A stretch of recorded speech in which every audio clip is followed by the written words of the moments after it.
Hello again. And oh, look, it's my little mage apprentice that I had follow me from the Arcane University. She's like my little backup. My horsey, I have my zombie right there. We're all just happy little family here. There he is. And of course, you can't see me because I have 80%, well, almost 80% chameleon. But I'm here at the altar that I found when I was first headed out and exploring. And I'm like, I remember this does something, but I couldn't remember what it was. And as I go through the Mages Guild, I'm like, oh, this is where you do the Black Soul Gem. I never did it, right? I never got that far in my own original playthrough. Partly because I was distracted, but also because my daughter was playing when she would come over, and you know, lots of reasons. But I did put about 300 hours into the game. A lot of that was restarting new characters because I just loved the beginning of the whole thing up to like maybe level 10. But I did finish the whole main quest, and I didn't finish the Thieves Guild or the Fighters Guild. I didn't even begin the Dark Brotherhood. So there's a lot I didn't see, a lot I don't know. I'm not an expert on the game by any stretch. So for me, this is a new thing, and it's a fun thing. So I just wanted to show me doing it for the first time because it's fun. Yay. Right? Here, let me turn this down a little bit so it's not super, super loud. Didn't even notice that, sorry. It was probably very echoey. So here I am at this altar, and the way this works is you have to put, as far as I'm aware, empty soul gems. So I have these, let me see what this one has in it, a grand soul. Yeah, I have these 9 grand soul gems that I actually went around and bought from various vendors, including ones at the Mages Guilds. There's like 6 Mages Guilds, well, 5 that I can still buy them from. One of them I can't get to anymore. I can't get to the NPC. Another one doesn't sell them.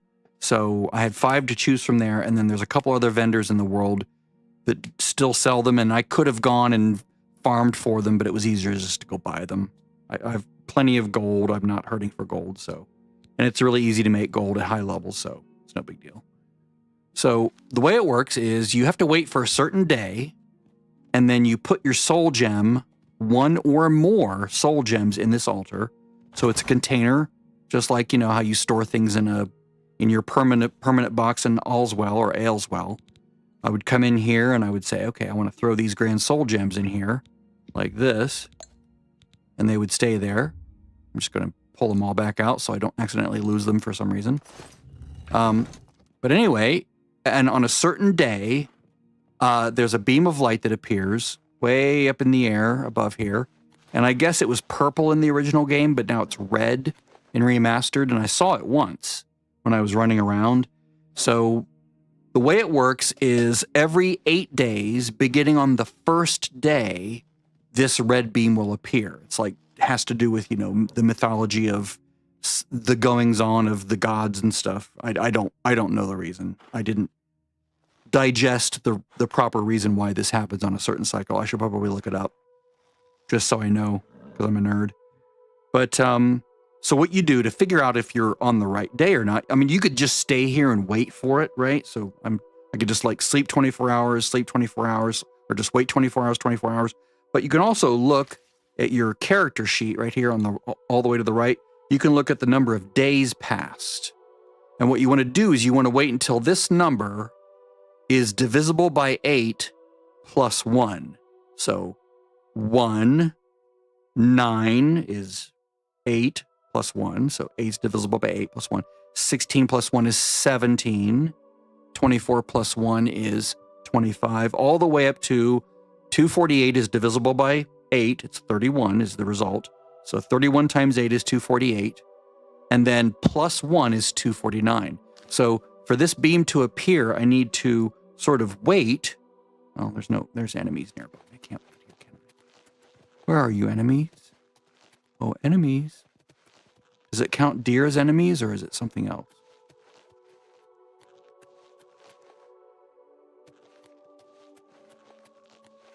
I don't know where they are. Are they over at the fort? Figures I would get here, and there's enemies nearby. Can't wait. I wonder if I go in here and sort of just hide in here for a moment. And if I can wait in here for 24 hours. Ah, yes, there we go. So I'm not going to wait a full 24 hours. I kind of would do it. I want to do it in the middle of the night so it's more dramatic. So I'm going to go 8 hours. So it's sort of like 11:39. So if I can get that, if I can get out there in, say 15, 20 seconds, then it should be midnight. And then I can see the beam appear, hopefully. I want this to be like a big dramatic reveal for myself. Ooh, it's storming even better. So we're looking up in the air. Oh dear. Looking up in the air for something to appear. We're still 248. Yep, 248. And it's storming. Definitely sets the mood. See, the time is 11:54. Just another 10, 15, 20 seconds now. Waiting for that beam in the air. Assuming it begins at midnight. Ah, there it is. Nice. So when you see this, you come over here and you put your soul gem or soul gems in the altar, and you can put as many as you want. I want to put 9 in, and I'm going to go to my, I'm going to choose my, where is it? Soul Trap. There we go. So you basically cast Soul Trap at this thing, and that converts 1 gem into a black soul gem. See, there's 1 soul gem that has been converted. Do another one. Now there's 2. So I do it 7 more times. 1, 2. Oh, wait. I can't wait an hour, can I? I was going to wait an hour to let my Magicka come back up. I'll go ahead and pull those 4 out of there.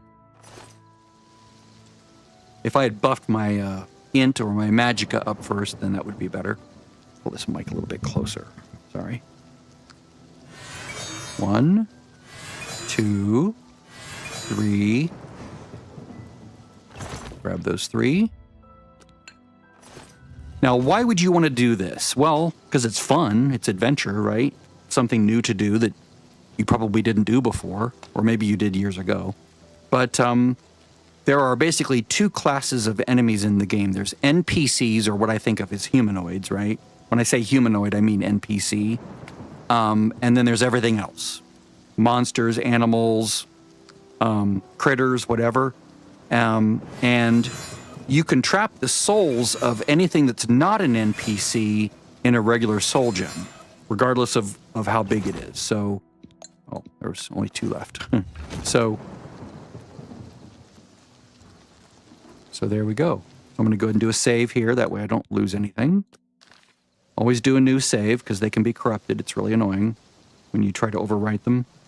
So using this black soul gem, or this stack of black soul gems, I can capture 9 souls from 9 different NPCs. So bandits, townspeople, if I was being ruthless and murderous, Imperial guards, if I was being extremely adventurous and wanted a bounty on my head and wanted like to become really bad and, you know, increase my infamy. But mostly just like bandits and conjurers that are in dungeons and alien ruins and things. If they're classified as an NPC, you know, they're basically human, right? You know, Khajiit, ogre. If they speak in our language, you can capture them in a black soul gem, basically. And I'm speaking of English. But of course, if this is in another country and they've dubbed it over, then it's still an NPC. It's still, you know, a humanoid. So it'll go into this black soul gem. If it's not, if it's an animal, a monster, some other thing, a Daedra. I think some Daedra are actually considered humanoids. I'll have to look at that. But I think that one of them is. Maybe a Dremora? I don't remember exactly, but I remember reading that one of the Daedra are one of the things that you can summon even are considered a humanoid. So maybe that's a way to you know, capture that. But so normally you would just go kill enemies and use the soul trap function and grab their soul and stick it in a gem. I think I got that filled soul gem from an NPC that I killed or something, because it's not something I filled. Oh wait, oh no, that's right. I did buy this already pre-filled. Right. With the Grand Soul. Because I was using Grand Souls on this endeavor to create bound enchanted weapons. That was the thing I did today after doing a bunch of testing. And I'm going to test this bound bow of poison weakness. Instead of doing a dispel, I'm going to try the soul trap, of course. And then I want to make a weakness to poison in case I want to poison the weapon, the bow. And then I just ratcheted drain health all the way up to 100. And if you look at this, it doesn't really eat away too many stacks. I still have 42 uses out of it, right? Because these, even though 100%, these items don't really use a lot of stacks or a lot of charges or a lot of charge energy, as it were, because they're so short. They're this like just really, really small. And I would normally not put a weakness on a bow, except the weakness to poison, I'm pretty sure, I'll have to test this, applies to the poison that's on the bow when you strike it, right? I don't know, maybe. I know it doesn't work that way for daggers, so this might have been a wasted effort. I still have a bound bow in my treasure trove that I could, do this weakness to poison on if that doesn't work, and then just ditch this one. But I created bound daggers, and all I did bound so I don't have to keep making new ones. This is just a convenience thing. I could easily have done like elven daggers or daedric daggers that I find. This is just convenience in a way. I mean, it is a pain in the butt to get the bound weapons because I have to uninstall a bunch of mods and then get the bound dagger, go enchant it, and then put all my mods back, because the mods interfere with the process of obtaining and dropping and keeping a bound dagger and then enchanting it. It's just a price you pay for, trying to run amok of the system. But to me, it's a worthy thing. I could just as easily get elven daggers and enchant them, because really the number here is largely irrelevant. It's minimal amount of damage compared to the way that these damages ramp up. And I did put 2 seconds instead of 1 second, because even though 1 second is sufficient most of the time, I've noticed that like if the enemy moves away at all and it takes me maybe half more second or a second to get back close to them, it does reset the stacking, the ramping up of the effect. So I don't want them to get like far away and me have like, come back. Or if like I hit them and it actually knocks them away a little bit and I have to move forward a bit, that extra second, I'm hoping will sort of close that gap and give me a little bit of a grace period, a little bit of a wiggle room. So I did that on the bound dagger of flames. I did that on the bound dagger of freezing. Of course, I came up with the names just off the top of my head, it's nothing fancy. Bound dagger of shock. I should have called this like lightning if I was being creative, but I wasn't being that creative. But you can see it's 2 seconds on the weaknesses for each of these, and then just 1 second on the damage because it's an instant, thing. Anyway, that's the update. I'll be testing this and figuring out what I like, because I'm still learning. I haven't played this game really for 18 years. And even when I did, I was only sort of half playing. I was on a console. I couldn't mod anything. There was no online resources to speak of. It was just the big book, and you had to read through a whole bunch to digest it. And then I sort of left the game when World of Warcraft, when I moved over there and I stopped playing Oblivion in like May of 2007. And I never went back to it except a couple times just to do efficient leveling, because I heard that was a thing and it looked fun. And then I wanted to try modding a few years ago and then last year. So my knowledge is maybe just one step ahead of yours. It's nowhere near as good as some people I'm watching videos of. The people that I'm getting like this idea from, I'm like, brilliant, I will try that. And sure enough, they're right. It works beautifully. So thank you to those guys. Like, what's one of them? I'll do a shout out here.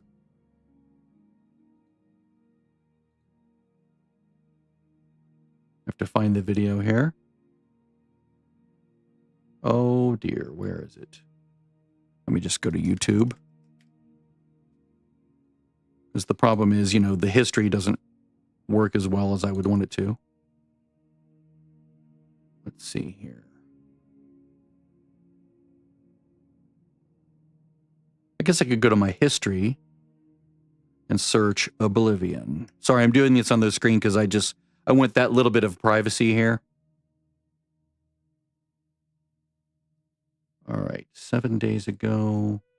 I want live video. So I was watching, let me just pull this over now. Let's break Oblivion. Yeah, there's me. One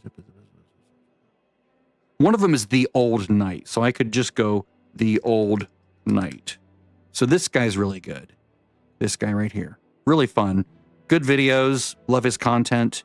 And then the Iced Coffee Gaming. Is that what it is? Whoops, I can't spell today. Yeah, Iced Coffee Gaming. This is another really good channel where he does these really good tier lists and, you know, explaining how things work. Learned a lot from these two guys. Love you guys. Thank you very much. And this guy is also doing a master level playthrough, which blows my mind. I'm like, the fact that he can hit things so quickly with his bow and not miss most of the time is just like, you must be really young or something, because I don't have that skill anymore. If I ever did. So anyway, thanks guys. Your stuff is awesome. Go watch their stuff. Learn things.